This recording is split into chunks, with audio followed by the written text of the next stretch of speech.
মাত্র ২ মাসের মধ্যেই মানুষকে রাজপথে নামতে বাধ্য করেছে সরকার। গণভোটের রায় বাস্তবায়নে জনগণকে সাথে নিয়ে কর্মসূচি নিয়ে বিরোধী দল মাঠে থাকবে বলে জানান জামায়াতের নায়েবে আমির এটিএম আজহারুল ইসলাম। মঙ্গলবার ঢাকা আইনজীবী সমিতি নির্বাচনে ১১ দল সমর্থিত সবুজ প্যানেলের প্রার্থীদের পরিচিতি সভায় এ কথা বলেন তিনি।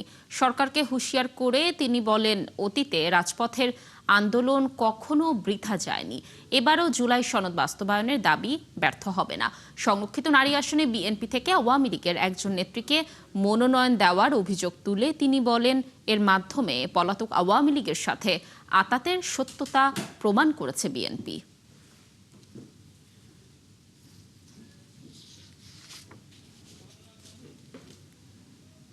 সময় থাকতে আপনারা বেরিয়ে আসুন। আমরা আজকে দেখতে পাচ্ছি বর্তমান বিএনপি সরকারের উপরে সে আওয়ামী ফ্যাসিস্টের ভূত চেপে বসেছে।